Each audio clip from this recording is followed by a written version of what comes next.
Hello Top Top Mom! Aujourd'hui, épisode numéro 41. On parle entre autres de féminisme, on parle de parentalité, de paternité, mais surtout de psychoéducation périnatale avec un sympathique duo composé de Marilyn et Marie-Joëlle, tous deux psychoéducatrices. Let's go, c'est parti! Bienvenue sur ton balado Feel Good du Motherhood. Top Top Mom et compagnie, parfois drôle, parfois touchant, mais certainement toujours pertinent et inspirant. Il n'y a pas un meilleur son pour t'accompagner pendant une sieste poutine ou pour te rappeler que la meilleure des mères pour ton enfant, c'est toi. Hello Top Top Mom! Donc, tel que discuté dans l'introduction de ton balado Feel Good du Motherhood, aujourd'hui, je parle avec un incroyable duo composé de Marie-Joëlle et Marilyn. Salut les filles! Allô? Ça va bien? Oui, toi aussi? Ça va très bien, merci. Donc, Marie-Joëlle et Marilyn, psycho-éducatrices, et là, avant même qu'on commence à se présenter puis à parler de votre champ d'expertise, j'aimerais avoir la définition, pas nécessairement en faire 60 minutes, mais la définition même de la psychoéducation. Qu'est-ce que ça mange en hiver, ça, de la psychoéducation? Effectivement, hein, c'est quand même une bonne question d'emblée parce que la psychoéducation, c'est encore jeune, bien que de plus en plus on voit ça quand même, c'est de plus en plus présent là, à Québec notamment là, la psychoéducation. Mais on pourrait résumer ça dans le fond le champ d'expertise là, de la psychoéducation, c'est les capacités adaptatives et les difficultés d'adaptation de la personne. Alors, le but, c'est de voir un peu l'interaction entre la personne et son environnement. Puis, le psychoéducateur est là justement pour soutenir la personne avec des moyens, des stratégies concrètes dans son quotidien. C'est vraiment ancré sur le ici et maintenant et justement pour être capable de mieux s'adapter. Alors, c'est un peu... c'est ça, le champ d'expérience. Ça, c'est un bon résumé, hein? On n'est pas... Fait que les capacités et les difficultés d'adaptation qui sont vraiment importantes là, dans la psychoéducation. Ben, je suis contente qu'on commence à en parler parce qu'avec le climat mondial actuel, je pense qu'on va tout avoir besoin d'un peu de psychoéducation pour s'adapter avec ce qui se passe, ce qu'on contrôle plus, puis ce qui nous fait un peu paniquer. Fait que merci d'être là. Puis là, écoute, moi, j'ai un certificat en psychologie. Je ne suis pas psychologue, mais de ce que je comprends, vous, c'est plus le moment présent, plus que le raisonnement qui va amener. C'est vraiment plus du concret que plus que du remaniement cognitif, je veux vous dire. Il y a de plus en plus d'éducatrices, de psychoéducatrices, comme mon amie Mélanie Bilodeau, pour ne pas la nommer. Mais effectivement, je trouve que concrètement, on parle de la psychoéducation, mais qu'on ne sait pas nécessairement. Ouais. En tout cas, moi, je ne savais pas humblement exactement c'était quoi. Fait que je suis contente de vous entendre. La zone de différence est grise. Fait qu'on va vraiment plus s'adapter au champ d'expertise. Si on va comparer à d'autres professionnels comme le psychologue, comme tu l'as nommé, ou comme l'ergo, avec qui on travaille beaucoup, ou l'orthophonie, avec qui on travaille beaucoup, chacun, on a nos champs d'expertise, mais chacun, on va quand même venir s'intéresser. Tu sais, quand tu as parlé de remaniement, de ce qui s'est passé aussi avant, là, on parle de la grossesse ou de l'accouchement ou du postnatal. Mais on va quand même s'intéresser à ça, même si on est dans l'ici et maintenant, dans les moyens, dans les interventions. On va quand même s'intéresser au passé, mais pas dans le même objectif que la psychologue va le faire ou que l'orthophoniste va le faire ou que l'ergothérapeute va le faire. Fait que oui, une des grosses différences pourrait être qu'on est dans l'ici et maintenant, mais quand même pas en disant que c'est que le psychoéducateur qui va être dans le ici maintenant, parce que l'ergo, l'ortho, le psychologue peut l'être aussi, mais pas pour les mêmes raisons. Fait qu'on va vraiment plus se baser sur le champ d'expertise qui, nous, on est dans l'ici maintenant, dans les capacités adaptatives. Si je questionne l'historique du passé, c'est dans le sens d'évaluer les capacités adaptatives. Fait que c'est toujours ça là, qu'il faut venir remettre en perspective pour bien comprendre c'est quoi le rôle de la psychoéducation versus les autres professionnels qui peuvent graviter autour de la périnatalité. OK, puis là, j'ai une autre question. Là, je vous l'avais dit que le cursus de questions, on irait ailleurs parce que là, moi, j'ai une question. Parce que moi, on me dit souvent de faire un parallèle avec mon monde à moi, qui est le sommeil. Ah, tu sais, là, ça fait déjà 3 ans, là, tu sais, fait que là, c'est comme un peu perdu dans là. Ça fait 3 ans qu'il y a les mêmes habitudes de sommeil, fait que finalement, on s'en sortira jamais, puis on vit un peu comme à se sentir prisonnier de ça parce qu'on sait plus par où commencer. Puis on a devant un peu la fatalité que ça fait tellement longtemps qu'on fait ça que finalement, de se réadapter est impossible. Et là, ma question est, Y a-t-il un âge à laquelle on peut arrêter de s'adapter? Ou on peut se dire, là, regarde, écoute, on va mourir demain. Parce que là, rendu trop vieille, ça a changé cette habitude-là ou cette façon de voir la vie-là, c'est rendu trop ancré en moi. Est-ce que c'est vrai, ça? Pas gage, hein, c'est du Ah, bonne nouvelle. Puis le psychoéducateur est vraiment, tu sais, souvent on va associer la psychoéducation à vraiment tout le monde de l'enfance. Mais tu sais, le psychoéducateur peut intervenir avec des individus de 0, 100 ans et même plus, là. Tu sais, il y a vraiment, c'est tout au long de la vie, avec toutes les transitions que l'être humain va vivre, toutes les expériences aussi qui vont l'amener à constamment se réadapter, de revoir son système même de valeurs, revoir ses habitudes, etc. Fait que c'est vraiment sur une longue... Fait que c'est ça, je pense qu'il y a jamais de fin à ça. Puis la plus belle exemple qu'on peut faire en parallèle, c'est malgré le fait que tu as des habitudes et des valeurs qui sont propres à toi, par exemple, avant la grossesse, avant l'accouchement, avant le postpartum, ben, je pense que si c'est des mamans qui écoutent présentement le balado, ils se reconnaîtront très bien dans ce remaniement des capacités adaptatives-là, que ça soit pendant la grossesse ou après la grossesse. Fait que les capacités adaptatives n'ont pas le choix d'être vécues et sont souhaitées même, hein, sont souhaitées. Cette espèce de régression-là, cette espèce de déséquilibre-là, de désorganisation-là, elle est souhaitée pour pouvoir justement émerger ces nouvelles capacités adaptatives-là dont on n'avait peut-être pas nécessairement besoin dans l'expérience précédente qu'on avait. Donc, tout ça pour dire non, hein, il n'y a pas d'âge maximal pour développer ces capacités adaptatives. Au contraire, on est constamment face à des événements, des contextes qui vont nous emmener à réévaluer, se questionner par rapport à ces capacités adaptatives. Certains contextes qu'on peut peut-être mieux prévoir que d'autres. Fait que là, on aurait tendance à penser que tu as eu 9 mois pour te dire je vais devenir maman. Mais finalement, tu as beau lire tous les livres, écouter tous les conseils, être super préparé, avoir fait toutes les formations en ligne qui sont disponibles maintenant sur le marché. Veux pas, cette aventure est quand même rocambolesque. Moi, j'aime bien qu'elle le dire qu'elle est merveilleusement difficile en ce sens que on se rend compte qu'on contrôle plus grand-chose, mais qu'en même temps, c'est tellement satisfaisant. En tout cas, moi, j'ai bien aimé mon expérience de la maternité, du moins quand je me suis mis à mieux dormir. Je pense que ça m'a aidé quand même à relativiser. Donc, oui, c'est ça, exactement. Alors là, non seulement vous êtes psychoéducatrice, mais vous avez vraiment j'ai goût de dire une surspécialisation. Là, je sais pas si c'est un cursus académique différent, mais c'est vraiment la psychoéducation périnatale qui est votre dada. Et qu'est-ce qu'on entend par périnatale? C'est vraiment le premier trimestre, la première année. C'est jusque où arrête votre champ d'expertise préféré, mettons? OK. Ben, on est toutes deux psychoéducatrices depuis plus de 10 ans. C'est juste toutes deux parce qu'on a terminé en même temps, hein, puis on s'est retrouvés 5 bébés plus tard. On a une diésiste pour le duo en périnatalité, là, mais on est toutes deux psychoéducatrices en milieu scolaire initialement. Hein, puis c'est notre propre expérience de la maternité, puis aussi professionnelle en milieu scolaire. Hein, quand on se rend compte, nous, on a plus de 5 ans et plus, mais quand on se rend compte à quel point que le 0-5 ans, auquel on touche moins dans le milieu scolaire, a un impact sur les capacités adaptatives de l'élève qui est devant nous à l'école, dans le scolaire. Fait que déjà, tu sais, on avait cet intérêt-là. Après, on devient maman, on devient maman encore, pas simple. Puis on continue, oui, c'est ça, on arrête pas de devenir maman. On continue à se poser des questions, puis à s'intéresser encore plus, pas sur un œil personnel, mais un œil professionnel par rapport à la périnatalité. Alors, c'est là qu'on est on est allé compléter certains tous deux différents. Là. Moi, de mon côté, je suis allée chercher là, le programme de 2e cycle en psychologie périnatale qui est offert par l'UQAM. Je suis allée chercher aussi mon cours d'enseignement de yoga prénatal, postnatal. Donc, je suis maintenant professeure de yoga aussi pré- et postnatal.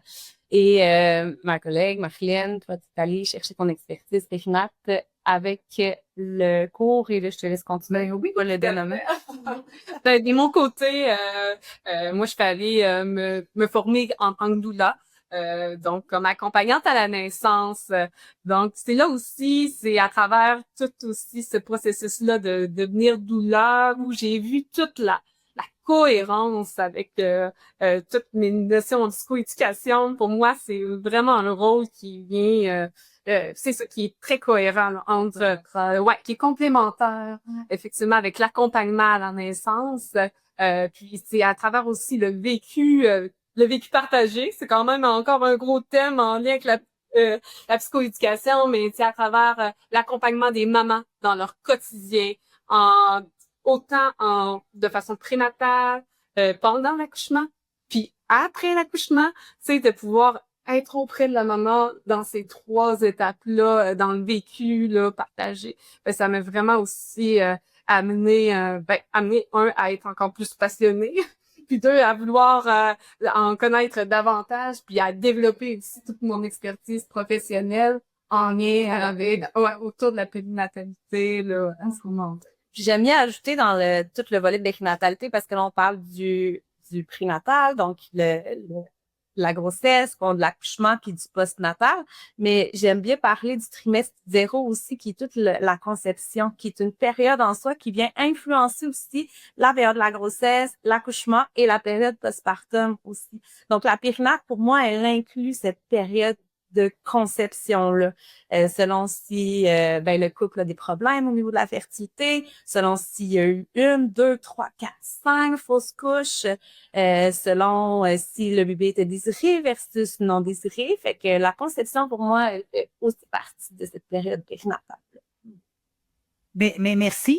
Merci de la prendre en considération parce qu'effectivement, je pense pas qu'il y ait beaucoup de monde qui la considère. Tout le monde pense que c'est relativement le fun faire un enfant. Là. On se cachera pas qu'il y a une partie le fun, mais on oublie aussi qu'il y a des struggles, des choses qui peuvent arriver, des défis qui s'installent dans la dynamique. Même si on est prêt puis qu'on le désire au bout, ça veut pas dire que le timing le timing de l'univers est pas nécessairement notre timing. Fait que je trouve ça bien aussi d'outiller les parents à savoir qu'il y a une certaine, j'ai goût de dire normalité, là. Tu sais, on parle souvent de l'histoire globale que la majorité, heureusement, des gens vont vivre. Et je trouve ça bien que maintenant, on ait de plus en plus de porte-parole, justement, de ces événements-là, de dire, hey, moi, je l'ai pas fait. Puis il y a de plus en plus de gens qui lèvent la main pour raconter ces histoires-là, alors que, encore une fois, ça fait pas tant longtemps. Là, je prends juste le fait des femmes qui veulent pas avoir d'enfants, qui maintenant ont comme ils ont toujours eu le droit, là. Puis, mais là, on dirait qu'on a comme le droit de le dire, puis qu'il y a comme une certaine ouverture à entendre ces discours-là avant, que c'était comme, mais là, voyons, t'auras pas d'enfant, qu'est-ce que tu vas faire avec ta vie de femme? Mais je vais faire autre chose, tu sais. Je veux dire, je suis pas née pour devenir maman nécessairement. Fait que je trouve ça bien qu'on commence à l'outiller puis en parler de plus en plus. Puis merci beaucoup de le faire. Puis je reprends le bon du fameux 0,50, c'est qu'il y a beaucoup d'impact, là, mais j'aimerais ça là, peut-être que vous serez pas d'accord avec moi, mais je pense que oui. Tu sais, il y a beaucoup, beaucoup, beaucoup de pression sociale de ton fameux 0,5 ans. Probablement venu du livre, tout se joue avant 5 ans. Là, puis là, tout le monde a fait comme, hey, moi, j'ai une game à jouer en tant que parent. C'est mon 0,5. Moi, ça m'a retombé d'en face parce que là, mon garçon est rendu à quasiment 15 ans. Puis je me dis, qu'est-ce qui se passe après 15? Est-ce qu'on pourrait aussi être outillé devant cette phase-là on a très peu, ou parce que l'adolescence, c'est peut-être moins similaire d'un enfant à l'autre, mais peu importe, tu sais. Fait que moi, j'aimerais ça qu'on se dise que oui, 0,5 ans, c'est important, puis oui, ça peut avoir des impacts sur la vie future, mais comme on l'a dit d'entrée de jeu, on comprend que c'est pas irréparable, en ce sens que, on s'entend qu'il y a toujours moyen de faire les choses. Oui, je suis tellement d'accord avec toi. En fait, pourquoi on parle beaucoup du 0,5, c'est vraiment le développement neurologique de l'enfant qui est très, très, très malléable durant cette période-là. Après, la maturation cérébrale, c'était jusqu'à 25 ans. Puis ça veut pas dire que, voire même 30 ans, hein, on voit chez les cerveaux, il y a des différences chez les cerveaux de la femme, chez les cerveaux de l'homme. Mais tout ça pour dire que les connexions cérébrales ne s'arrêtent pas dans le 0,5 ans. Oui, par contre, il y a une notion de malléabilité cérébrale qui est plus disponible dans le 0,5 ans, qui est plus observée dans le 0,5 ans, mais la maturation cérébrale se fait jusqu'à l'âge adulte et même plus selon la personne. Donc, cette capacité adaptative-là peut se faire après le 0,5 ans. On n'a pas brisé notre enfance, on a utilisé XYZ méthode pour XYZ raison. Ben, ça nous amène à tu sais, un concept qu'on aime quand même beaucoup, moi, que Marie-Joëlle, c'est le concept, là, de la mère suffisamment bonne, là, c'est Winnicott, en fait. Vous me croirez pas, là, mais ça fait 3 épisodes de balado Non, qu'on sort la mère suffisamment bonne. Non, mais clairement, faut en parler de ce concept-là. Oui, alors on t'écoute une 3e fois, parce que moi, je pense qu'on n'en parlera jamais assez. Ah, ben, tout à fait, là, tu sais, je pense que, justement, le pourquoi on le met de l'avant, c'est parce que je pense que la société, elle nous amène beaucoup de pression. Fait que c'est pour ça ce concept-là vient, un peu, à l'avant, mais, tu sais, ça nous amène à se dire que, tu sais, il y a quand même, là, un certain, une marge où, effectivement, ça se peut que tu sois pas toujours, optimal comme maman, tu sais, puis c'est tout plein, tu sais, d'actions reliées ensemble qui fait en sorte que finalement, tu sais, ton enfant là, il se développe à travers tout ça là. Dans un lieu sécurisant, dans un attachement sécurisant aussi. Puis, je sais pas si t'en auras parlé dans les autres balados, tu sais, sans décret. C'était pas, on peut pas répéter. C'est juste que je pense qu'effectivement, on en parle de plus en plus de ce maudit parent parfait-là qui existe pas. Ouais, c'est juste dans Caillou. Puis encore là, quand c'est pas scénarisé, la vie de maman de Caillou, d'après moi, là, elle a des buzz, là. Elle doit pas être heureuse dans sa maternité. Ça s'est clairement se fait piler sa tête par Caillou, puis c'est pas nécessairement ça que les enfants ont besoin. Mais moi, je trouve que ça vient aussi d'une mauvaise interprétation de la bienveillance. Ouais. On a vu des capsules de parents bienveillants de Oh my God, t'as dessiné sur les murs, viens ensemble, on va dessiner. C'est sûr qu'au quotidien, il y a toujours la première étape quand je vois mon enfant dessiner sur un mur, c'est sûr que je pète une coche. Je veux dire, c'est sûr que je peux pas être contente. C'est juste que moi, je pense que le concept de la mère suffisamment bonne, c'est de se rendre compte que tu n'es pas en train de péter une coche, que ton enfant ne fait pas nécessairement volontairement pour te faire suer, de revenir, s'expliquer, réparer ensemble et avancer, tu sais. Puis moi, je pense qu'il y a un bout où les parents ont sans nécessairement traumatiser l'enfant parce qu'on pète une coche d'un niveau trop important pour un enfant à la petite enfance. Mais je pense que c'est important d'être le plus authentique possible, en fait. Tu sais, je veux dire, je trouve ça vraiment très désagréable que tu aies décidé sur mon mur. Puis si je te dis pas, ben c'est sûr et certain que même que je dirais que toi, tu peux pas comprendre que ça me dérange parce que toi, tu le trouves vraiment beau, à la limite, le dessin qui sera fait sur mon mur, qui était peut-être un cadeau pour moi parce que je dormais, que toi, tu t'es réveillé. Tu sais. Fait que, ouais, non, je trouve ça bien qu'on en parle avant suffisamment bonne. Je trouve qu'on n'en parlera jamais assez. Puis, tu sais, moi, ce qui m'interpelle beaucoup, en tout cas, puis ce que j'aime de cette approche-là, de ce concept-là qui a été mis en place par notre cher Donald il y a plusieurs années, c'est... Un bon Donald. Lui, on l'aime, ce Donald-là. On l'aime. Oui, oui, merci à toi. C'est que la mère suffisamment bonne, c'est pas 100% des réponses qui sont OK. Non. C'est 60 à 70% de sensibilité parentale. Sensibilité étant, j'entends les besoins de mon enfant, je les interprète, même si c'est pas la bonne affaire, mais je les interprète, j'ai un effort d'interprétation. Je réponds aux besoins de l'interprétation que je me suis mis, puis j'y réponds dans un délai convenable, n'étant pas nécessairement tout de suite dans la prochaine seconde, selon l'âge de ton enfant. Fait c'est 60 à 70% d'une bonne sensibilité parentale qui est défini comme étant suffisamment bon. Fait que je trouve que ça enlève tellement de pression de ne pas être ça à 100% du temps sans avoir la pensée, la culpabilité d'avoir brisé, je vais utiliser ce terme-là, son enfant parce que dans le 30% du temps, tu n'étais peut-être pas dans les 4 critères de la sensibilité parentale à la perfection. Je trouve que des fois, on oublie de faire le parallèle sur l'humanité en général, tu sais, je suis très célibataire, mais tu sais, je veux dire, reste à croire que toutes les femmes en couple ou tous les hommes en couple sont parfaits à 100% du temps, qu'ils réussissent toujours à bien interpréter mon émotion du moment et qu'ils sont capables de toujours répondre dans un délai que moi, je trouve, tu sais, je veux dire, je trouve que des fois, on se met une pression. Je trouve qu'on mal interprète, en fait, la relation parent-enfant. Alors, des fois, on se demande des choses, ou on demande des choses à nos enfants qu'on demanderait jamais à une personne adulte qui prend pas un parallèle sommeil, là. Ah ouais, mais là, il faudrait vraiment qu'il dorme maintenant. Écoute, Marie-Pierre, en ton cytologie, on préfère, tu fais développer un travail sur l'ami suffisamment bon, le conjoint suffisamment bon, la fille suffisamment bonne. On l'élargit, je suis bien d'accord. Qu'est-ce que t'as pas? L'humain suffisamment bon, finalement, tu sais. L'humain suffisamment bon, voilà. Ouais, c'est important, c'est ça. Ouais, on va rappeler Donald, là. Je sais pas, il est peut-être décédé, lui? On va bien. Moi, ça foxe beaucoup, hein. Ah, ben là, s'il n'est pas décidé, je m'excuse de le faire décider. Attends, on va aller. J'utilise mon je ne sais pas. Et J'utilise voilà! La carte blanche qui est full valide. On le sait pas. Mais si t'es encore là, Donald, on te salue. Ce que je trouve cute, puis là, c'est la première fois que je pense à ça, c'est que c'est quand même un homme qui est venu mettre, en tout cas, moi, je trouve que c'est le plus hot concept du motherhood, la mort suffisamment bonne. C'est quand même un homme qui a développé ça. Je trouve ça quand même vraiment intéressant. c'est vrai. Ben, en Fait qu'on était trop occupés à être voilà. parfaite pour revenir avec un concept de même. Ben, c'est le fun, pas le fun, mais là, on rentrera pas dans l'historique du féminisme, mais c'est parce qu'il y en avait pas nécessairement de théoriciennes, de psychanalystes, de psychanalystes femmes dans ces moments-là. Écoute, c'est une opinion sur le féminisme. Me promets de vous ramener et on pourra en parler en long et en large. Moi, j'avais pas vraiment de concept, puis j'étais pas nécessairement tant interpellée jusqu'à, mettons, dans la dernière année où j'ai commencé à suivre plus des créatrices de contenu qui abordent le sujet et je suis flabbergastée.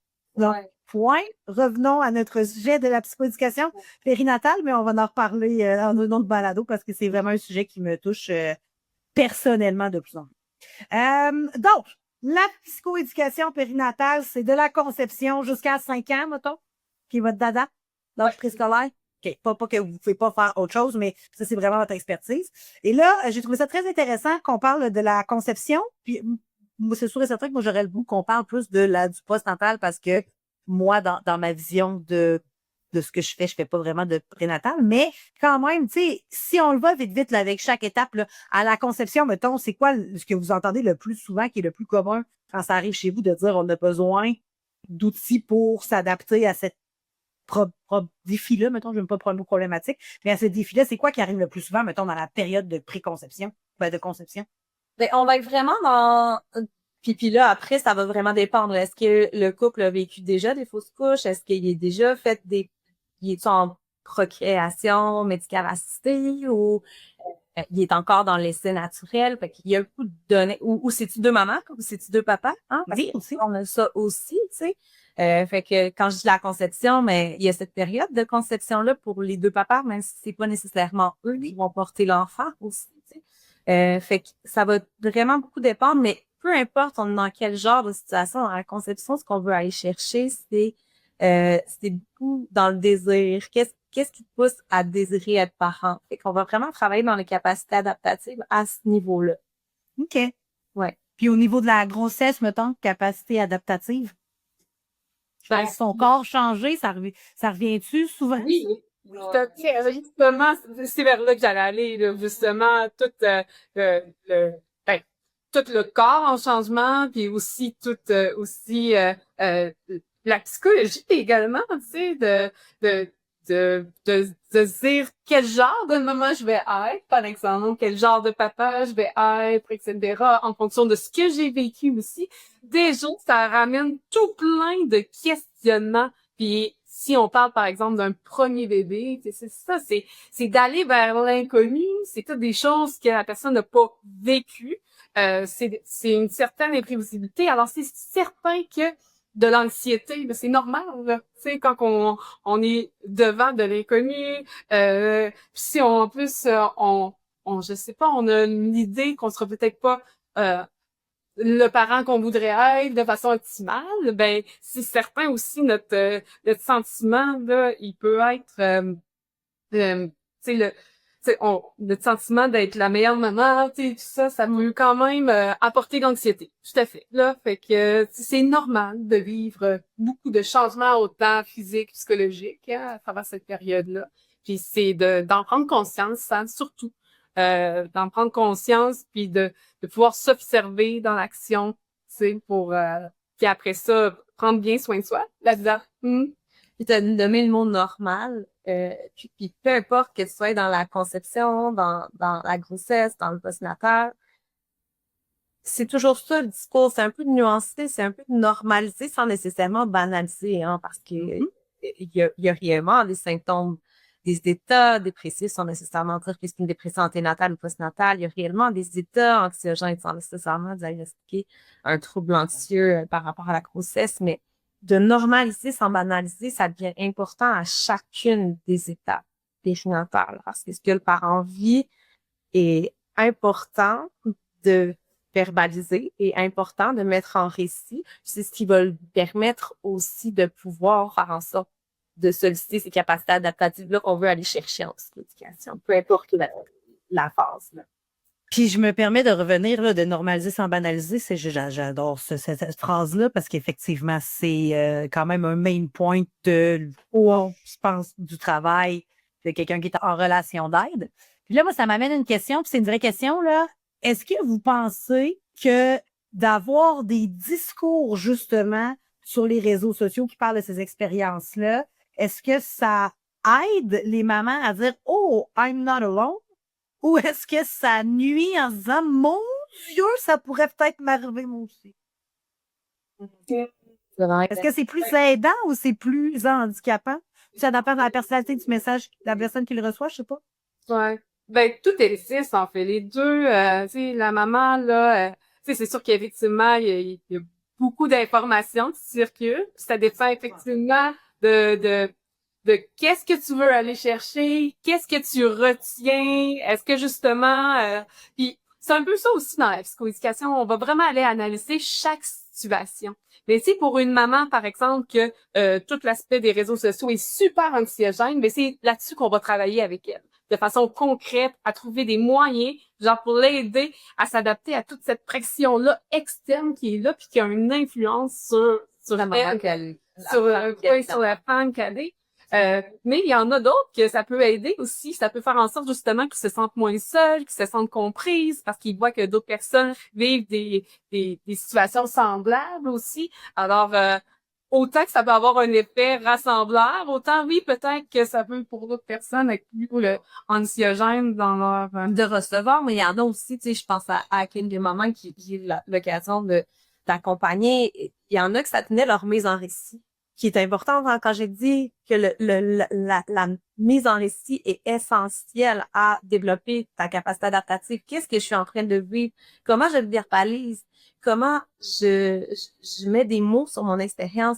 Il y en a que le média, des médias sociaux deviennent leur mise en récit. Fait qu'à ce moment-là, ben, c'est positif.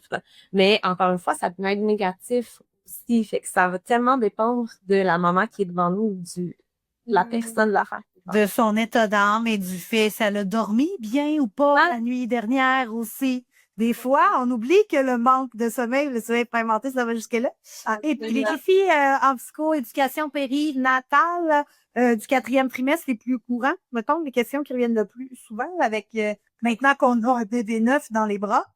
Ouais. Je pense que ce qui ressort beaucoup, c'est tout le sentiment d'ambivalence. De pas se sentir bien avec ce sentiment d'ambivalence-là qui est normal. C'est ce qui ressort, c'est pas nommé comme ça, hein, évidemment. Mais je l'aime, mon bébé, mais mon Dieu que je suis fatiguée. Oh, je l'aime, j'aime ça passer des moments, mais je suis plus capable de me mettre au sein. Je l'aime, mon bébé, mais c'est vraiment plus difficile, vraiment plus épuisant que je pensais. Tu sais, cet état-là de, je l'aime, mais je déteste finalement être mère, ou je l'aime, mais je déteste le rôle, la charge que ça m'apporte. Fait que c'est beaucoup ça, c'est un discours qui est comme à l'extrême de un et de l'autre dans le sentiment, puis les mamans se sentent mal, se sentent coupables de ressentir ce genre de pensée-là, alors que c'est un processus qui est complètement normal au postpartum, puis qu'on n'entend jamais parler. Hey, ça va être normal que tu penses X, mais que tu penses Y en même temps, dans la même pensée. Tu sais? Ouais. Dans la même seconde. C'est ça, exactement. Ouais. Il y en a une que...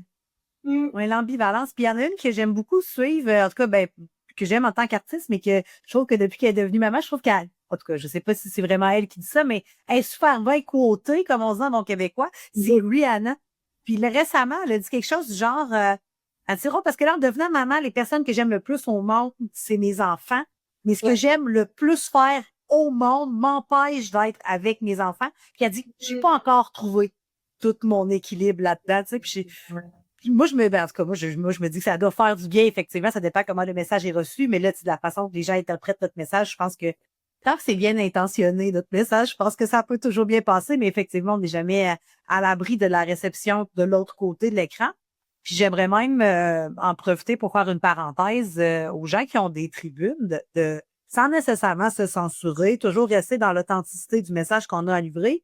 Et je trouve que des fois, c'est une sensibilité au niveau des gens qui donnent de l'information qui est pas nécessairement calculée. Je donne un exemple, là. Tu sais, des gens qui travaillent dans ce domaine, là, tu sais, qui nous rapportent des chiffres puis des études, puis tu sais, c'est super intéressant ce que tu fais, là, mais en même temps, est-ce que avant d'appuyer sur publier, tu peux comprendre que tu t'adresses à une clientèle qui est vulnérable, à des gens qui se posent déjà beaucoup de questions sur la parentalité en général, puis que là, c'est en plus, c'est en train de leur mettre avec ta chemise blanche direct dans le front, que finalement, un bébé, ça dort pas top jusqu'à 3 ans.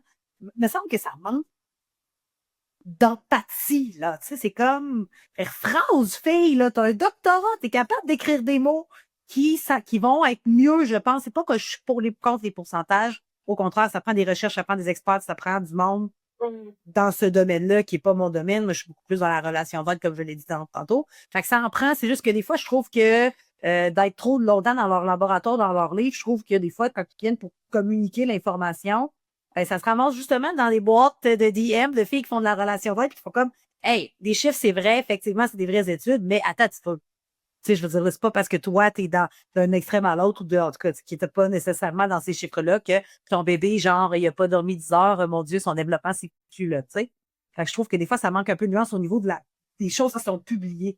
Je pense qu'il y a, après la politique, là, Ouais. la parentalité est la chose la moins nuancée et la plus polarisée des sujets de C'est tout. quand même un très gros statement que tu viens de faire là. Je trouve que oui, c'est très polarisé, c'est très peu nuancé. Que tu sois en souper de famille avec ta grand-mère ou avec ma tante, on va l'appeler Monique, que tu sois assis en train de dîner avec tes collègues et que tu parles de ta nuit que tu as passée avec ton enfant de 3 ans, tu vas avoir une opinion qui est différente de la tienne. Que tu sois en train de parler dans un café avec une amie puis qu'il y ait 2 autres personnes qui entendent parler de ce que tu es en train de parler avec ton ami ou même ton ami va avoir une opinion différente. La parentalité, elle est très, très peu nuancée. C'est très malheureux parce que ça fait en sorte que ça polarise. Puis à la place de se rassembler pour vivre toute cette expérience-là qui est à la fois très intense et normale, on se sépare puis on crée différents clans, etc., etc. Fait que, C'est capoté quand tu sais, tu dis oui, on parlait des réseaux sociaux, mais tu sais, à l'intérieur de la même tribu, là, tu sais, des fois, c'est même la relation dans le couple, là, tu sais, qui ça fonctionne déjà pas au niveau des discours. Fait qu'effectivement, faut y penser avant de faire des enfants avec quelqu'un. Idéalement, c'est bien d'avoir cette discussion-là avant la première nuit blanche où on sait plus trop qu'est-ce qu'on va faire avec notre bébé humain. avant la Comment t'as dit? J'ai trouvé ça drôle avant la première nuit blanche. Avant la première nuit blanche, oui. Mais ce qui se passe à nous ne peut jamais être retenu contre nous le lendemain. Ça, c'est la règle. Effectivement. Maman, papa ou maman, papa, il faut se répéter ça. Tout ce qui se passe pendant la nuit ne peut pas être retenu contre nous le lendemain matin. C'est pas le temps de faire un papier des clauses du divorce à 3 heures du matin. On s'en reparlera à 7 heures. On s'en reparlera après notre café. On s'en reparlera après notre café.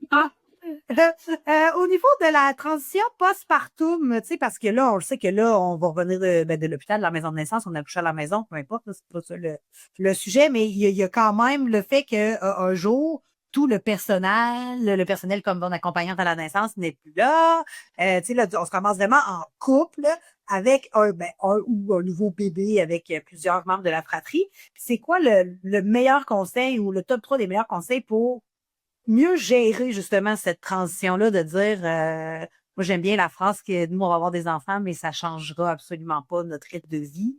Guess what? J'ai une certitude dans la vie, ça va changer ta vie bout pour bout. Je te dis pas que tu feras plus jamais d'escalade en montagne, que tu feras plus jamais de camping, que tu pourras pas partir en road trip. Je te dis juste que ça ne sera plus nécessairement, mettons, selon ton timing à toi, mais tout selon le timing du petit humain que tu as fabriqué avec ton conjoint et ta conjointe. Fait que c'est quoi les meilleurs conseils qu'on peut adapter le plus rapidement possible dans cette transition-là, justement, vers notre nouvelle triade, nouvelle composition familiale, tu sais. Oui. Ben, un des conseils que moi j'aime quand même donner, puis tu sais, c'est quand même assez vague, mais c'est de se laisser le temps. Surtout tout, là, de se laisser le temps, c'est un processus, chacun a son rythme, puis c'est pas vrai qu'on vient tout de suite, justement, le papillon, tu sais, c'est vraiment des étapes et tout ça, puis tu sais, il faut prendre conscience de cet événement-là, puis c'est de de faire preuve de toute compassion aussi envers soi-même à travers cette période-là, cette transition-là. Puis j'avais bien ma Joëlle me disait que dans un de ses cours, il y a un enseignant qui a mentionné, tu sais, il faut laisser la crise respirer. Fait que ça m'a vraiment, en tout cas, inspiré comme phrase. C'est vrai, il faut laisser la crise respirer, dans le sens qu'on l'a dit, il va y avoir des moments plus difficiles, des moments plus faciles, puis c'est OK. C'est OK. Et nécessaire. Et nécessaire, oui. Nécessaire aussi. Pour atteindre une nouvelle adaptation, une nouvelle dynamique, puis être capable aussi de revoir ce que j'appelle un peu la chorégraphie familiale, là, tu sais, de refaire notre chorégraphie, puis tu sais, il faut être créatif parfois hein, quand on crée une chorégraphie. Donc on prend le temps, il n'y a pas de bonne réponse, il n'y a pas de recette. T'sais, on le sait ça, même si on se prépare, comme on disait tout à l'heure, on se prépare beaucoup, mais finalement, il faut se préparer à pas être préparé. C'est comme l'accouchement. Ouais, c'est la même chose. Vraiment, c'est comme l'accouchement. Puis tu sais, par exemple, il y a une notion, tu sais, le quatrième trimestre, il est de plus en plus discuté, mais il est encore peu connu. Fait qu'on se prépare à l'accouchement, on vient de le dire, mais même si on se préparait au postpartum, je suis consciente qu'on pourrait pas se préparer à toutes les éventualités du postpartum, mais au moins, préparer, c'est en partie soigner, hein. Fait qu'il y a des choses qu'on va faire le saut en arrivant dans le postpartum, mais au moins, on va être préparé à d'autres, ce qui va faire que l'écart entre le réel puis le souhaité va être un peu plus petit que si je m'y prépare pas pantoute. Puis là, moi, je me suis bien loin à préparer à l'accouchement, ça s'est pas bien passé. Pour X, Y, Z raison, c'était pas ce que je voulais. Puis finalement, le postpartum, ben, je m'y suis pas préparée pantoute. Hey, mais le mur va être gros. Je vais le recevoir devant moi, là. Fait que, tu sais, le conseil, il est en amont aussi. C'est qui ta tribu autour de toi, hein? C'est Bayot qui disait, il y a aucun quatrième trimestre heureux sans sa tribu qui l'entoure, hein? Mais, c'est pas le moment, là, à 2 semaines postpartum, peut-être d'un blues postpartum dans les 3 premières semaines, d'aller chercher ta tribu. Il y a quand même quelque chose en amont. Je suis d'accord avec vous quand vous dites que on peut pas, on n'est peut-être pas prête à recevoir certaines informations. Il y a certaines informations on se sentira pas concerné. Mais il y a quand même certaines choses qu'on peut faire en amont du quatrième trimestre. Puis c'est souvent l'oublier, ce quatrième trimestre-là, pour lesquels on se dit, on va y faire une sauce à spag, puis on va y faire 2-3 brassées de lavage, puis ça devrait bien aller. Non, il y a quand même plus de préparation que ça à faire dans un quatrième trimestre. Ouais, Je prendrais des muffins aux bananes avec des pépites de chocolat aussi. Parce que juste la sauce à spag, à un moment donné, ça devient plate un peu. Mais on la veut quand même aussi, la sauce à spag et les mauvaises. Ils sont quand même importants. C'est juste on prend tout! On foule le congélateur. Je dirais qu'on donne du lis maintenant avec ça, tu sais, c'est comme prendre soin de ça veut dire prendre un bain chaud. Prendre soin de la mère qui vient d'accoucher, ça veut dire lui faire une sauce à spag et des muffins aux bananes. Fait que je veux juste qu'on élargisse ce champ de vision-là, que ce n'est pas que ça. tellement. Mais non, il y a la lasagne. Oui! C'est le monde de notre prochain vie, tu savais qu'un coup de recette, c'est 4e trimestre. C'est bon. Non, mais tu sais, je vous écoute parler, puis tu sais, j'essaie de me former là, de plus en plus avec des gens qui travaillent dans les domaines connexes de la périnatalité, puis aujourd'hui, ça me frappe, là, pendant l'enregistrement, j'ai ce coup de barre dans la tête, là. C'est capoté pareil que là, on va offrir, tu sais, au niveau de notre système de santé public, là, il y a des cours quand même, bon, au privé, mais tu sais, au public, il y a quand même une certaine notion de préparation à l'accouchement. Okay? Mais là, moi, je comprends pas, là, parce que, tu sais, si tu fais un coup que ton bébé est sorti, que le médecin s'est assuré qu'il était en santé, après ça, il tombe chez vous, ben, respectueusement avec une voiture, puis le siège de voiture sécurisé, là. Mais tu sais, après ça, tu retournes chez vous, puis là, je trouve que le système de santé publique, ben, tu sais, puis peut-être parce que là, on partira pas encore sur le féminisme, mais peut-être parce que c'est relié à la femme, je sais pas. Mais je trouve qu'il y a, après ça, c'est comme un genre de néant. Soit faut que tu payes pour avoir des accès à ça. Soit t'écoutes des balados, mais tu sais qu'il y a des balados, on peut pas rentrer dans le oui, mais moi quand. Fait que je trouve qu'il y a comme un sentiment de on se perd à travers de tout ça. Puis là, tu sais, j'en entends des discours, mais tu sais, moi, c'est un peu la mission Bedaine urbaine, c'est moi, j'en avais lu des livres sur le sommeil, mais moi, la question que j'avais, c'était, oui, mais moi, mon bébé quand? Tu sais, pas genre les bébés, là. Moi, concrètement, qu'est-ce que je peux faire? Comment je peux me positionner? Est-ce que je peux en parler à quelqu'un? Est-ce que je peux avoir? Fait que, tu sais, on a, puis c'est drôle parce que là, tous les derniers balados que j'ai enregistrés, c'est un peu tout le même constat.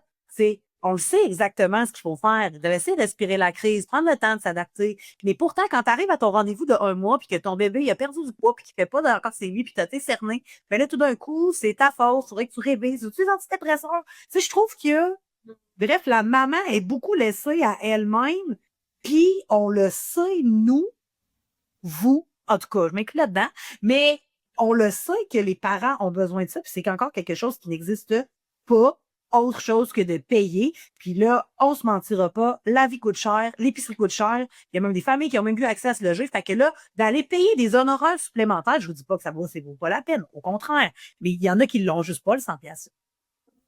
Il y en a qui l'ont juste pas. Fait que, il y a quand même un glitch dans l'humanité de dire, on le sait que ça se joue 0,5 ans, mais en même temps, 0,5 ans, il y a peu ou pas, ou de plus en plus de ressources, mais moi, tant qu'à moi, il y en a pas assez. Oui, tout à fait. D'accord là-dessus, hein? Mais quand même, on se rend compte qu'effectivement, tu sais, au niveau, tu sais, de la santé mentale maternelle, c'est quand même quelque chose que, tu sais, on entend de plus en plus parler, puis on est plus conscient. Par contre, effectivement, il n'y a pas encore toutes les les mises en service là, pour ça.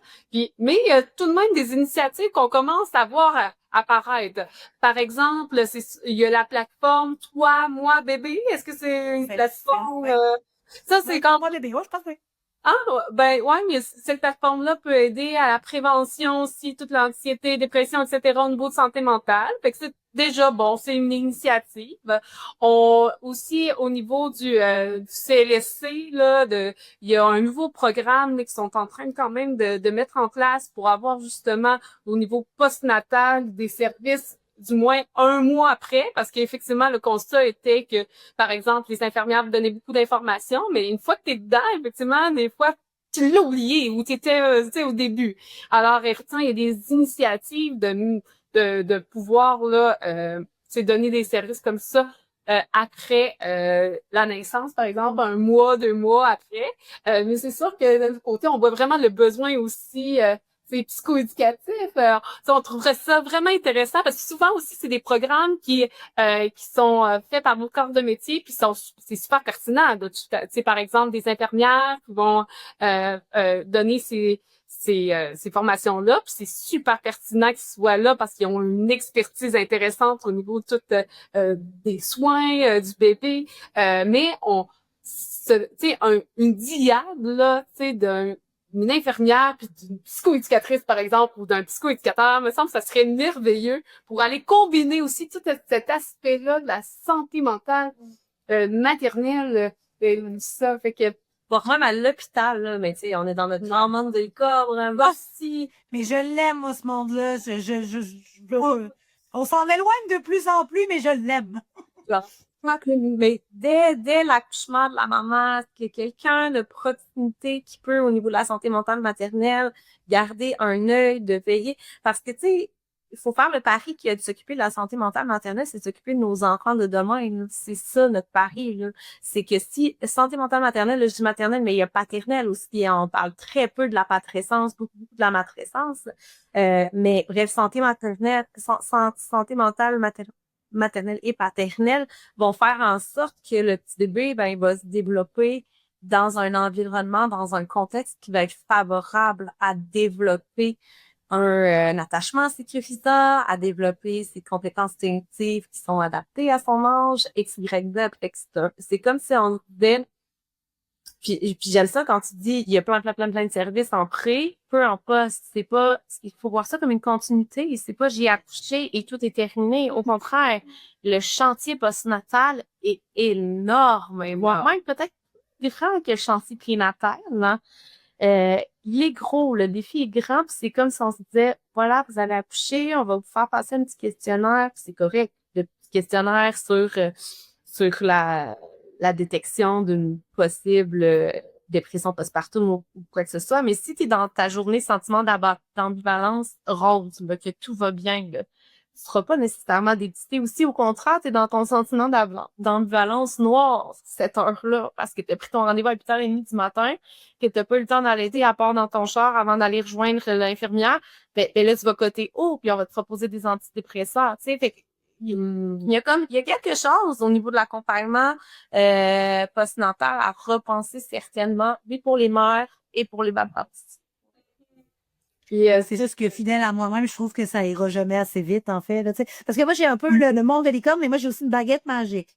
Tu vois, moi, je me dis, me semble que, tu sais, si on met, mettons, une psychologue, une infirmière, une psychoéducatrice, comme conjointement co-ministre du ministère de la Santé, de la Famille et des Données, me semble que ça me semble que ça irait. J'adore la Bon. Hey, non, mais tu sais, je veux dire, il y a beaucoup de monde qui sont au pouvoir qui, je me dis, soit ça fait trop longtemps qu'ils sont là, ou soit ils prennent des décisions sans nécessairement avoir eu les deux pieds dedans. En fait, tu sais, puis somme toute, là, je veux dire, on vient toutes d'une maman. Fait que moi, je comprends même pas qu'on l'enveloppe pas plus dans la soie, cette maman-là. Tu sais, tu comprends que moi, je trouve qu'il y a encore une fois, au niveau de l'humanité, je trouve qu'on a oublié justement à quel point de devenir maman, non seulement c'était une expérience en soi, on a voulu banaliser ça. Tu sais, voyons donc, t'as pour que tu peux pas lever des boîtes, t'es enceinte, t'es pas malade. Non, mais je suis enceinte pareil, dude. Fait que, tu sais, moi, je trouve qu'il y a tellement de choses qui fonctionnent pas dans le postnatal. Fait que je suis contente de voir qu'il y a de plus en plus de discours qu'on avance, là. Tu sais, c'est encore une fois, prendre l'exemple du féminisme, on le sait qu'on avance, là. Mais il me semble que faut jamais arrêter. Tu sais, il me semble que ça devient essoufflant. Il me semble que là, on l'a dit, c'est ça. Il y a même des études qui viennent prouver notre point. Pouvez-vous maintenant, s'il vous plaît, faire quelque chose avec? Tu sais, moi, je trouve que là, il y a beaucoup de monde qui en parle, mais il y a très peu de modes d'action. Comme si tout le monde se plaît tu sais, je parle pas de ceux qui font ça vraiment dans leur quotidien, mais plus au niveau du gouvernement ou de la société. C'est, on est conscient. Au niveau macro. Fais quelque chose, man, si t'es conscient de ça. Mais ça, peut-être une autre carrière en politique, là, je t'appellerai quand je serai rendue là. On mettra un peu de nuance dans ça. Mais c'est vrai que pour l'homme, si on pense à l'historique, tu sais, le bébé est une personne, le documentaire est sorti en 1984. Je sais pas, t'es né quand, mais moi, je suis née pas mal. 85. Bon, tu vois? Fait que toi, t'es né un an après le documentaire stipulait que le bébé était une personne, avec entre autres Catherine Dolto, qui est la fille de François Dolto, etc. Et bref, on considère le bébé comme une personne en 1984, OK? Fait que, tu dis, ça avance pas vite.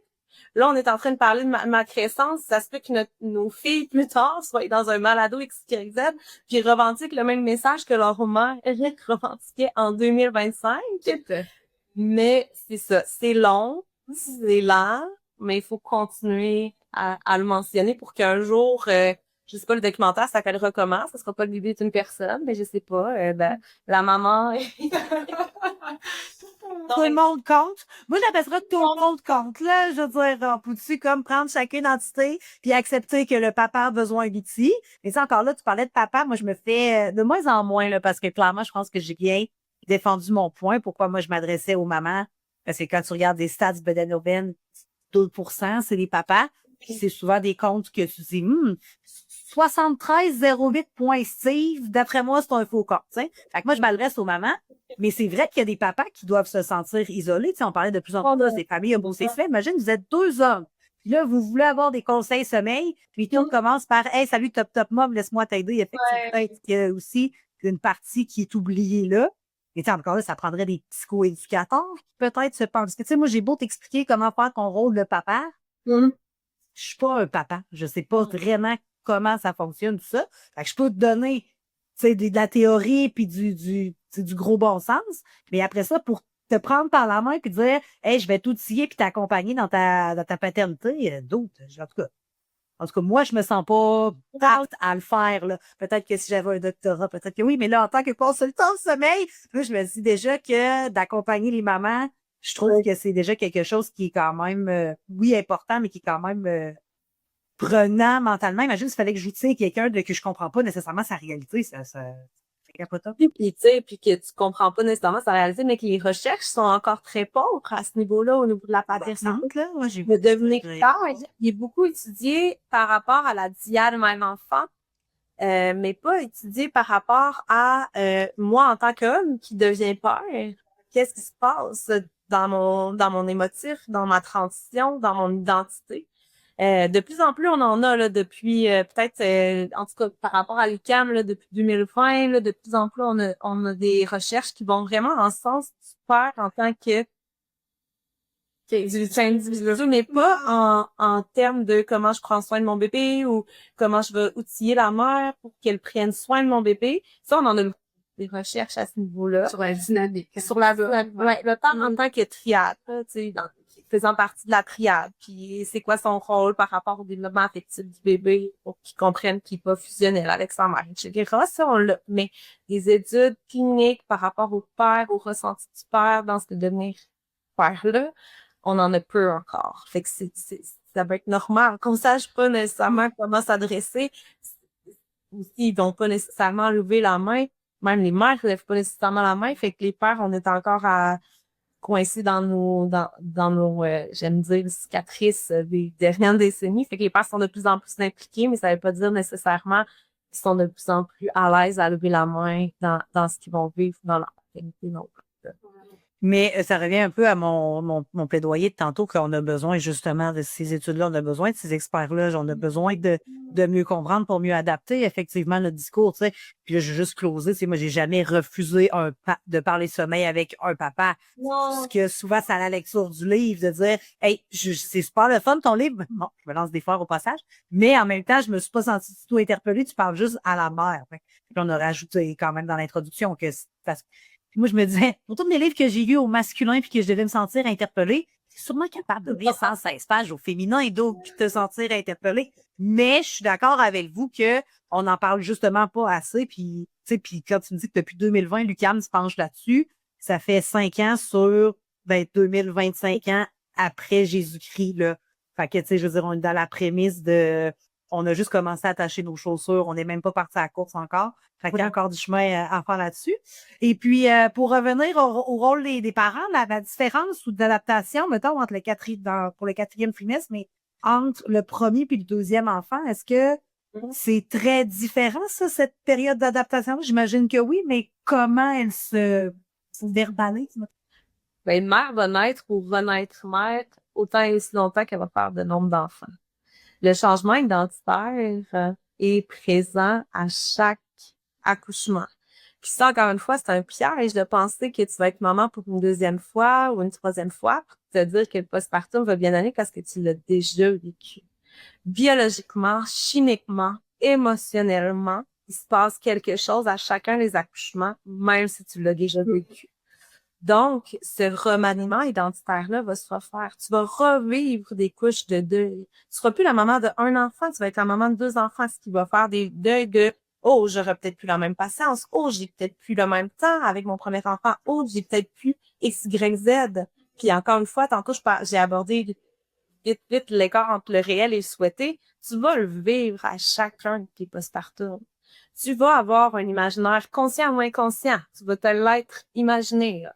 Puis l'écart avec la réalité va pas être nécessairement le même. Il va être peut-être près de elle, mais il va peut-être être très, très loin de elle, ce qui va faire en sorte que ton postpartum peut même être plus difficile au deuxième puis au troisième enfant qu'au premier enfant. Vraiment, c'est un piège à éviter de penser que le devenir mère se fait une seule fois. Le devenir mère se fait autant de fois que le nombre de bébés que tu vas accoucher. Tout à fait. Non, devenir père, mettons. Même affaire. Même affaire. C'est des équilibres, des remaniements identitaires qui sont tous importants. Là, après, c'est sûr que le papa, lui, il a pas ce débalancement biologique ou chimique-là, hein, mais émotionnel, il est clairement aussi, là. Ouais. Okay. Puis, moi, je veux juste revenir sur ton concept de la mère réelle puis la mère souhaitée, là. L'écart entre le réel et le souhaité, ouais. Ouais. Excuse-moi, je n'avais pas la conversation, mais clairement, on s'est compris. Non, mais j'aime bien l'idée, mais encore là, moi, je pense que si on parlait de c'est quoi, tu sais, on revient à Donald, puis ta mère suffisamment bonne. Quand est-ce qu'on s'est mis à souhaiter être toujours patient, toujours bienveillant, d'avoir toujours les bons petits bricolages à faire en voiture, de s'assurer que je prends l'adolescence, mais de s'assurer que moi, quand je vais parler avec mon gars, il roulera pas les yeux, parce que moi, je le sais, ce qui est bon. Tu sais, quand, il est où le glitch d'être souhaité, d'être parfaite, sachant très bien qu'il y a personne qui, consciemment, veut et peut être parfait. Tu sais, souvent, moi, ce que tu me fais, quand tu me parles d'être la maman souhaitée, moi, c'est la maman qui a eu le temps de faire un redu de palette, que sa maison est toujours rangée, puis qu'en plus, il y a un six-pack. Tu sais, moi, ça, c'est la maman comme parfaite. Est-ce qu'on aspire tout inconsciemment à être cette maman-là? Ben, on aspire inconsciemment à être le reflet que la société nous demande d'être, consciemment ou inconsciemment. Il est là, le glitch. Ben, je pense que oui, et à chaque fois que tu rajoutes une couche de, tu sais, le fameux mouvement, puis là, on parle pas de féministe encore une fois, mais I can do it all, c'est sûr que ça, une maman maintenant qui est bonne versus une maman qui était vue de la société bonne, c'est pas les mêmes. La maman qui il y a 20, 30, 40 ans, qui était bonne, c'est elle qui s'occupait de ses 8 enfants, qui faisait à manger, qui allait ramasser du copeau à la ferme, qui gardait sa maison propre. Là, on garde ça. Peut-être qu'on enlève les 8 enfants, puis on en parle de 3 ou de 2. Mais on ajoute... Acheter tes cocos chez Maxi, mettons, là. Oui, ou dans ton petit poulailler. Mon Dieu, OK. Ben, tu sais, J'ai envie. Non, mais j'en ai pas, mais c'est l'image que quand même on devrait avoir. Tu sais, t'as le temps de faire ça, toi, en tant que mère, d'aller faire ton petit poulailler et de gérer des poules. Mais en plus de ça, ben, il faut que tu sois bonne au niveau professionnel, que tu sois bonne au niveau de ton couple, que tu sois bonne au niveau de l'éducation de tes enfants, que tu sois bonne au niveau de X, Y, Z. Fait que, tu sais, on rajoute une couche à chaque fois. C'est la projection de la société qui nous ajoute cette couche-là. Le glitch. Puis la société, elle a pogné ça où? Elle a pogné où? C'est qui, elle, là, qui, à un moment donné, là, nous a fait croire que, parce que elle avait des poules, le poulailler, la job, le petit six-pack, le chum parfait, ses 8 enfants. C'est qui, elle? C'est qui, elle, qui a fait, ouais, elle, finalement, là, ça va être notre standard.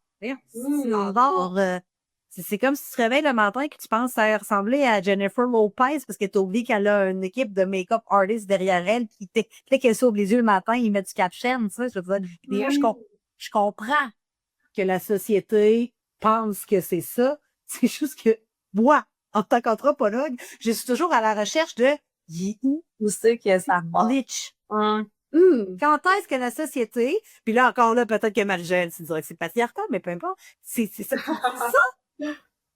C'est-tu ça? C'est-tu un homme qui a... Ça peut d'aller, gros balado. Mais c'est-tu un homme qui a décidé que ce serait soit le standard d'une femme ou d'une mère parfaite, puis que là, on entretient ça, puis on sait même plus pourquoi on entretient ça. Ben, clairement, nos attentes sont au service du patriarcat, là. Je vais pas rentrer encore une fois dans le féminisme, mais clairement, nos attentes... Mais on n'a pas le choix. On a ouvert la porte après 5 minutes de balado, là. Avec la porte était ouverte. De toute façon, si t'aimes pas le sujet, mais en même temps, je peux pas croire qu'une femme peut pas aimer le sujet du féminisme, pas avec tout ce qui se passe sur la planète, on peut plus se mettre la tête, sans nécessairement d'en faire tes convictions puis aller revendiquer, là, mais clairement, il va falloir qu'ensemble, on s'ouvre les yeux là-dessus, là, parce que ça va plus. Fait en tout cas, bref. Fait que merci à celui qui nous a toutes mis dans une petite case. Puis que là, maintenant, on est comme plus à temps de s'en sortir parce qu'on pense que c'est ça la vraie vie, puis c'est pas ça la vraie vie. C'est comme quelqu'un qui aurait écouté genre Mission Impossible, puis qui pense qu'il y a vraiment du monde qui saute de des avions de même sans parachute. Je veux dire, c'est complètement hallucinant. J'adore le parallèle. C'est aussi impossible d'être mère comme ça que celui qui saute demain matin d'un avion sans parachute. Ah oui, C'est peut-être l'extrait qu'on choisira, qui s'écoute. Mais c'est vrai, non, mais c'est en tout cas, là, bon, à chaque fois que j'enregistre une émission de balado, j'ai une épiphanie, là, avec peu importe avec qui je m'entretiens, mais là, les épiphanies sont de plus en plus grosses. Et tu me rends compte qu'on est vraiment pogné dans un carcan, puis que thanks God, il y a des gens comme vous qui peuvent nous aider à y voir plus clair. Et puis sinon, ben, tu sais, on en a parlé tantôt, c'est pas tous les gens je pense que tout le monde est volontairement ou intrinsèquement bien intentionné envers ses enfants. Là, ceux qui ne le sont pas nous écoutent pas. Ça, c'est une autre partie du parenting, mais je pense pas que ce soit des gens qui se posent la question à savoir s'ils sont bons ou s'ils sont juste comme n'importe quoi. Fait que si sachant que tout le monde n'a pas nécessairement les sous pour consulter, sachant qu'on avance, on reste positif quand même, on avance dans ce au niveau public, au niveau de ces ressources-là. Mais sinon, il y a d'autres ressources psychoéducatives qu'on peut utiliser, qui sont utiles en tant que parents, mis à part votre sympathique duo, Marie-Joëlle et Marilyn. Est-ce qu'il y aurait des outils, ben là, on en a parlé, toi, moi, bébé, de Sainte-Justine. Ensuite, est-ce qu'il y en aurait d'autres, des ressources gouvernementales ou autres qui coûteraient pas les yeux de la tête contre? Ouais, ben, c'est sûr qu'il y a des beaux organismes communautaires là, qui viennent vraiment soutenir évidemment les mamans. Tu sais, c'est sûr d'emblée, moi en fait, je suis accompagnante à la naissance pour le collectif des accompagnantes. Alors, je suis bénévole en fait.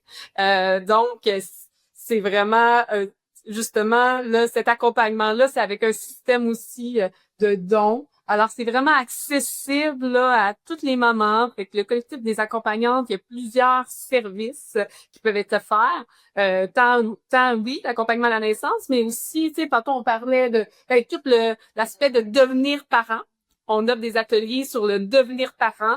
Tu sais, sur aussi, en fait, si par exemple l'accouchement est traumatique, il y a aussi des ateliers aussi par rapport à est-ce que justement si un groupe pour aider les mamans là, qui ont vécu des naissances un petit peu plus traumatiques, puis tout ça. Fait que ça, c'est des ressources qui existent. Sinon, on peut penser évidemment en relevailles, S'offrir des services, mais là, il faut quand même en respecter certains critères pour l'avoir gratuit parce que les relevailles sont en un. Mais sinon, tout le monde a accès aussi gratuitement, puis on y pense pas tout le temps. Je pêche pour ma paroisse parce que je suis aussi bénévole marraine d'allaitement, mais toutes les OBNL qui viennent soutenir la mère par rapport à l'allaitement offrent souvent aussi, tu sais, par exemple, des fois, on va donner gratuitement des cours de yoga avec maman bébé pendant le postpartum. Des ateliers psychoéducatifs ou sur l'alimentation ou sur X, Y, Z. Souvent, on a tendance on pense à tort que, des OBNL d'allaitement, c'est pour la maman qui veut allaiter. Mais c'est pour aussi la maman qui se pose la question. Puis c'est pour aussi la maman qui veut éventuellement donner le biberon ou qui donne le biberon parce que ça n'a pas marché. Tu sais, on pense que c'est que les mamans qui vont allaiter, qui vont nécessairement appeler à ce genre de ressources-là, mais c'est des ressources qui sont gratuites, qui sont accessibles rapidement, puis qui offrent quelque chose aussi de gratuit qui va au-delà de juste un soutien téléphonique sur comment mettre ton bébé au sein, par exemple.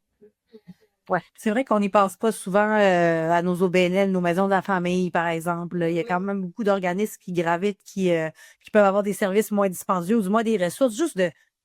Moi, je dis tout le temps, parce qu'avant la pandémie, là, pour ne pas la nommer, il y avait quand même beaucoup de cafés, maman, bébé, le t'allais là, puis il y avait des petites boutiques. Puis là, malheureusement, la pandémie arrive, puis il y avait des inventaires, puis le quoi payer. Puis là, tu sais, je veux dire, comme en tant qu'entrepreneur, à un moment donné, si l'argent rentre plus, t'es obligé de fermer, tu sais. Puis moi, je trouve juste de se regrouper. Ça m'est arrivé récemment avec des parents d'adolescents. Puis là, moi, je racontais à quel point Jacob Olivier, puis ce player comme fait, mais nous autres aussi. Je vois, mais moi, il fait ça. Nous autres aussi. Oui, mais non, mais moi aussi. Fait que finalement, c'est des fois juste de se rendre compte justement de cette normalité-là, de dire, ce que tu vis, moi, je l'ai vécu. Tu sais, genre, je connais quelqu'un, tu sais, fait que déjà, sans nécessairement tomber dans le jugement ou dans trop le conseil, mais juste de dire, non, moi, je t'entends, je t'écoute, puis effectivement, moi aussi, je pense à la même chose ou je vis la même chose. Ça aide aussi des fois à relativiser toute l'expérience. Être en mots puis se sentir reçu dans son expérience, c'est l'intervention numéro 1 en postpartum.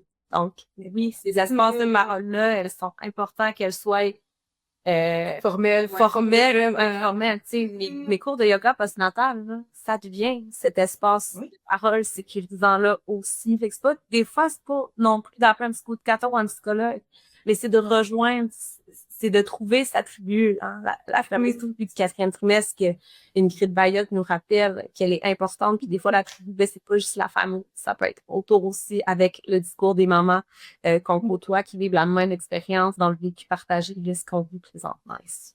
Oui, c'est vraiment bien, c'est ça, de connecter aux autres, mais en même temps, aussi accepter de le vivre différemment aussi. Tu sais, ça se peut qu'il y a ça aussi dans tout ça, c'est on connaît qu'on est ensemble, puis ça se peut qu'effectivement on vit tout différemment, fait que on accepte ça aussi dans tout ce partage-là qui est vraiment important.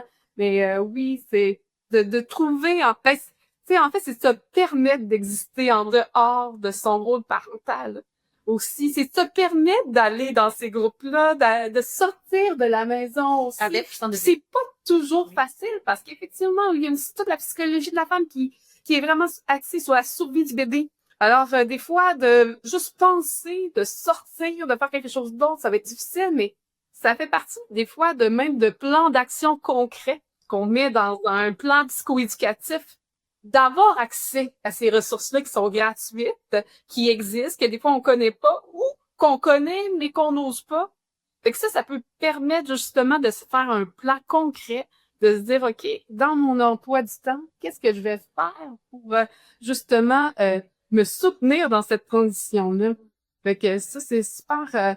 Je pense que c'est bien de s'ouvrir à tout ce qui existe nécessairement. Puis après ça, de se le planifier. C'est ça. Oui. Oui. Toujours planifier. Puis tu sais, souvent, quand les gens vont commencer à se mettre en mode action, puis tu sais, c'est comme, OK, là, faut que ça change.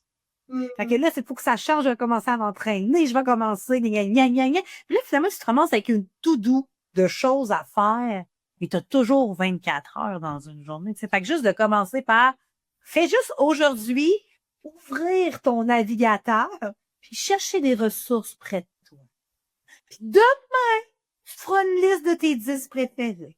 Puis après, demain, t'en appelleras 3, puis tu commenceras à te renseigner sur l'horaire. Fait que c'est ça, je pense que des fois, on a tellement bien faire, puis on veut tout le monde bien faire rapidement, puis on s'en met tellement ses épaules, puis là, que c'est là que finalement, au bout de 3 semaines, et là, finalement, 4 cours de cardio-poussette, c'est bien trop, fait que j'irai plus à 1.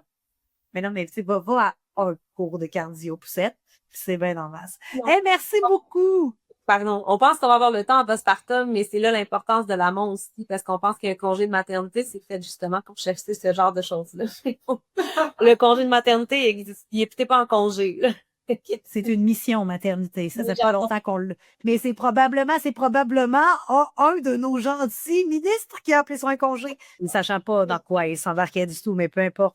On les aime quand même. C'est juste que je pense qu'on peut faire mieux ensemble. Merci beaucoup, Marie-Gèle. Marilyn, c'est où on peut vous trouver sur la stratosphère des internets, un site web, un compte Instagram? Let's go. C'est parti. Je pourrais mettre nos adresses courriel dans le descriptif.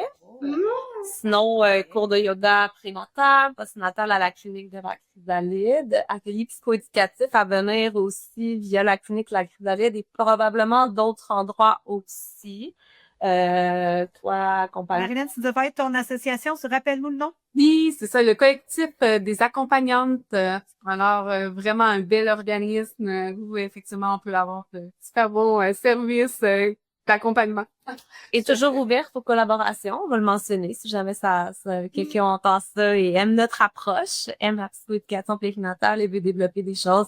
On est bien ouverte aux propositions aussi. Comment ne pas aimer Marie-Gèle et Marilyn? Merci beaucoup, les filles. Et à un prochain épisode sur le féminisme.